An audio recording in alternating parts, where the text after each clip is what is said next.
কি খবর স্যামজনবাসী, I hope খুব ভালো রয়েছেন। ফাইনালি আপনাদের জন্য পোকো X3 Pro এই স্মার্টফোনের ফুল রিভিউ নিয়ে হাজির হয়ে গেলাম।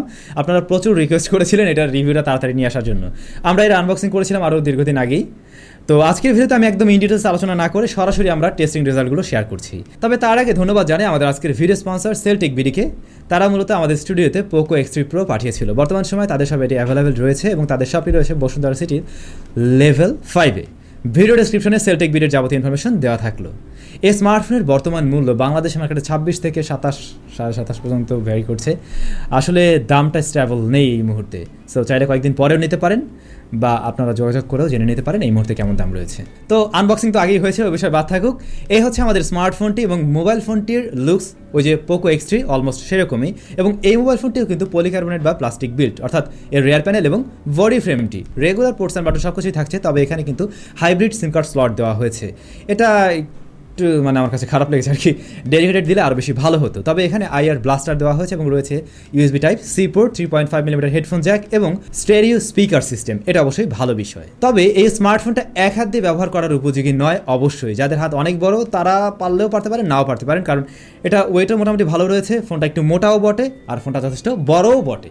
সো এক হাত দিয়ে ব্যবহার করার ক্ষেত্রে মনে হয় একটু প্যারা খেতে পারেন। কথা বলা যাক এই ডিসপ্লে নিয়ে। এতে দেওয়া হয়েছে 6.67 ইঞ্চ ফুল এইচডি প্লাস রেজুলেশনের একটি IPS প্যানেল এবং এটা ফুল এইচডি প্লাস রেজুলেশনের। অবশ্যই এখানে রয়েছে 120 হার্টজ রিফ্রেশ রেট। এটাতে আপনি HDR10 সাপোর্ট পেয়ে যাচ্ছেন।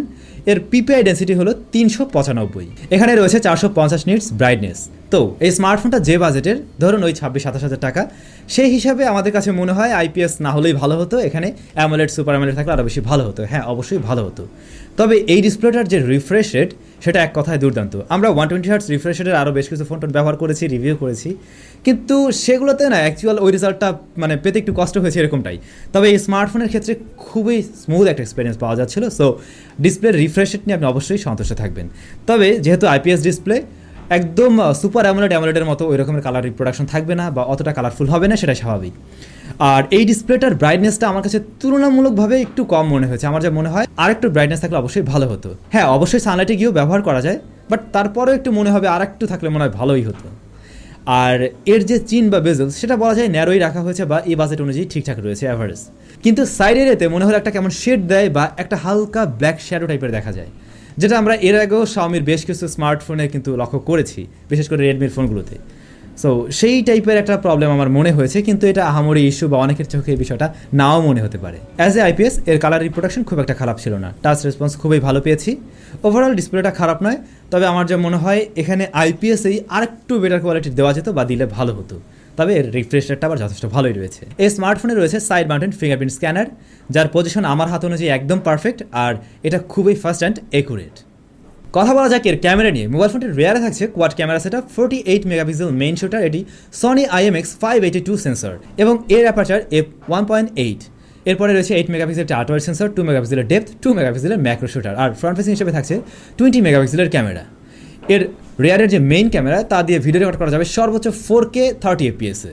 মোটামুটি লাইট পেলে বা প্রপার লাইটিং কন্ডিশনে এর ক্যামেরাটি বেশ ভালো রেজাল্ট দিচ্ছিল, ভালো রকমের শার্পনেস ডিটেলস ধরে রাখতে পারছিল অবশ্যই।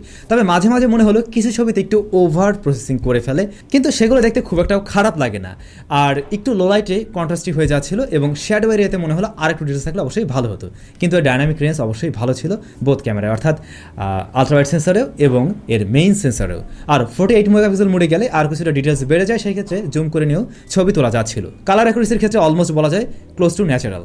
সো দেখতে অবশ্যই ভালো লাগবে। কিন্তু এর main camera low light photography আমার কাছে বেশ ভালো লেগেছে। ইভেন আমি 108 মেগাপিক্সেল যুক্ত ক্যামেরার সাথেও কম্পেয়ার করে দেখেছি এবং আমার যা মনে হলো সেগুলোর চাইতে এর নাইট মোডের ক্যামেরাটা বেশ ভালো রেজাল্ট করছিল। এরপরে রয়েছে 8 মেগাপিক্সেল আল্ট্রা ওয়াইড সেন্সর, যেটা ডে লাইটে বা প্রপার লাইট পেলে খুব ভালো রকমের ছবি দিচ্ছিল। সেখানে শার্পনেস ডিটেলস বেশ ভালোই ছিল, কিন্তু লো লাইটের পারফরমেন্স ততটা ভালো ছিল না। এরপরে 2 মেগাপিক্সেল একটি ডেপথ সেন্সর রয়েছে, যা পোর্ট্রেট তোলার ক্ষেত্রে ব্যবহার হবে। এজ ডিরেকশন সবসময় একদম পারফেক্ট ছিল না, তবে মেইন সাবজেক্টকে মোটামুটি ভালো রকমের এই শার্পনেস বা ডিটেলসে রেখেছে। সো এটা দিয়ে কাজ চালিয়ে নিতে পারবেন অবশ্যই। এরপরে থাকছে 2 মেগাপিক্সেলের একটি ম্যাক্রো শুটার, যেটা বলা যায় একেবারে রেগুলার ছবি দিচ্ছিল, অ্যাজ ইউজুয়াল রেজাল্ট করছিল। এই স্মার্টফোনের মেইন ক্যামেরা দিয়ে বলছিলাম ভিডিও রেকর্ড করা যাবে 4K 30 FPS-এ এবং রয়েছে EIS। ভিডিও কোয়ালিটিটা মোটামুটি ভালোই পেয়েছি, তবে 60 FPS আমি মিস করেছি অবশ্যই, সেটা থাকলে মনে হয় আরও বেশি দারুণ হতে পারতো। আর এর ফ্রন্ট ফেসিং ক্যামেরা সেখানে আমরা 20 মেগাপিক্সেল পাচ্ছি, যেটা ভালো লাইট পেলে অবশ্যই ভালো রকমের শার্পনেস ডিটেলস ধরে রাখতে পারছিল, তবে লো লাইটে সফট হয়ে যাচ্ছিল। খুব বেশি লো লাইটে যেতে হয় না, মোটামুটি ইনডোর লাইটে চলে আসলে দেখবেন যে সফট করে দেয়, যেগুলো আবার দেখতেও খারাপ লাগে না। সেলফি প্রেমীদের এমন সেলফি অনেকেরই পছন্দ হয়ে যাওয়ার কথা। তো ওভারঅল যদি আমরা এর ক্যামেরা নিয়ে বলতে যাই, তাহলে এটা 26-27 হাজার টাকা বাজেট বিবেচনায় ওকে, এখানে অনেকের চাইতে যে এগিয়ে থাকবে এমন না, বা বলা যেতে পারে অ্যাভারেজ রেজাল্ট করছিল। ভাইলক পারফরমেন্স সেকশনে যাওয়ার আগে আপনাদের ছোট্ট একটা জিনিস জানাতে চাই, আর তা হলো কীভাবে আপনি একটু হাত খরচ কামাতে পারেন। বিকাশের রেফারেল লিঙ্ক শেয়ার করার মাধ্যমে আপনি কিন্তু চাইলেই এখন 100 টাকা পর্যন্ত কামিয়ে নিতে পারেন খুব সহজেই। এ বিষয় নিয়ে আমরা এর আগেও আলোচনা করেছিলাম। কীভাবে কাজটা করবেন, আপনার স্মার্টফোনে থাকা বিকাশ অ্যাপ্লিকেশনটা থেকে রেফারেল লিঙ্ক নেবেন এবং সেটা শেয়ার করবেন। যাকে শেয়ার করবেন সে যদি ওই লিঙ্কের মাধ্যমে নতুন করে অ্যাপে লগ ইন করে এবং সে কোনো ধরনের লেনদেন করে, আপনি পেয়ে যাবেন 100 টাকা বোনাস।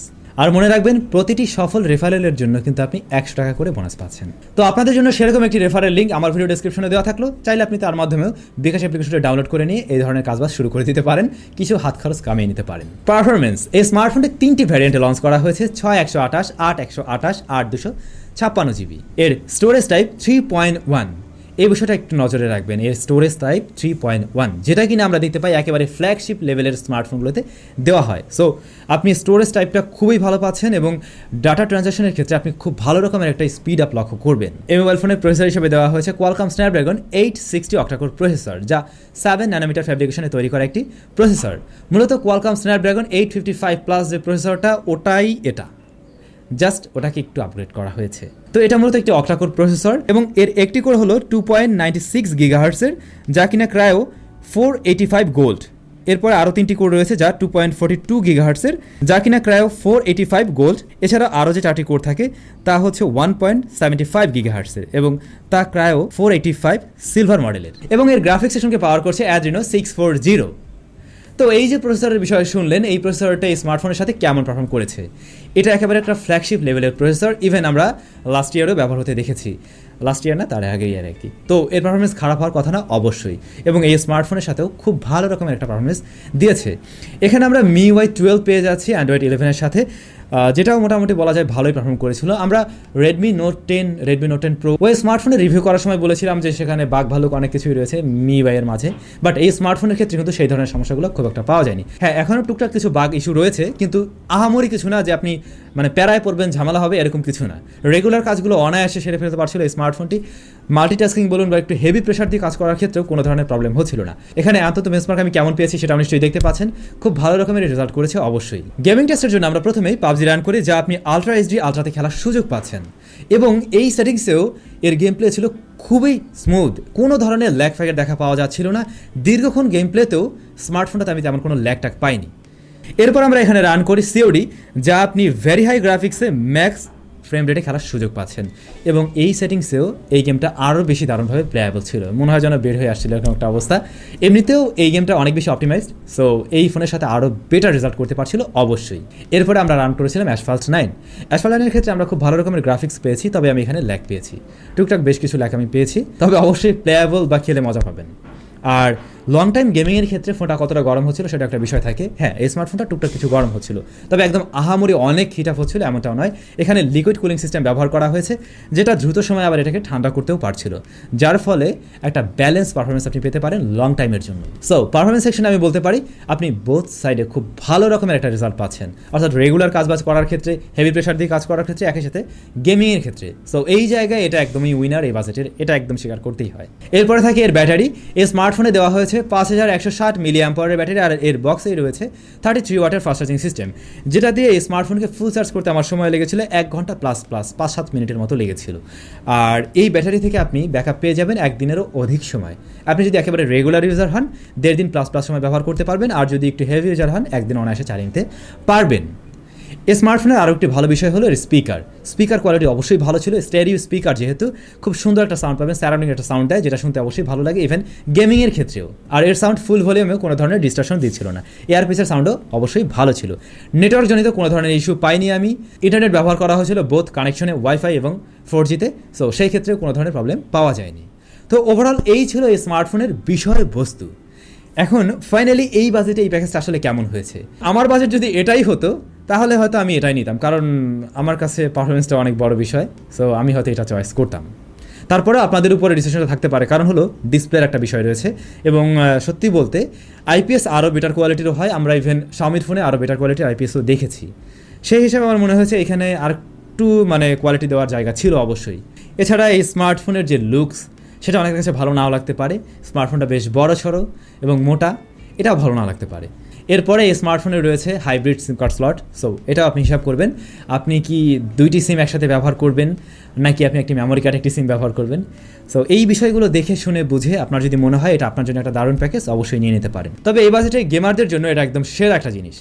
তো ভাই লোক, সবাই অনেক বেশি ভালো থাকুন, সুস্থ থাকুন। আপনাদের সাথে আবার দেখা হয়ে যাবে স্যামজনের নতুন একটা ভিডিওতে।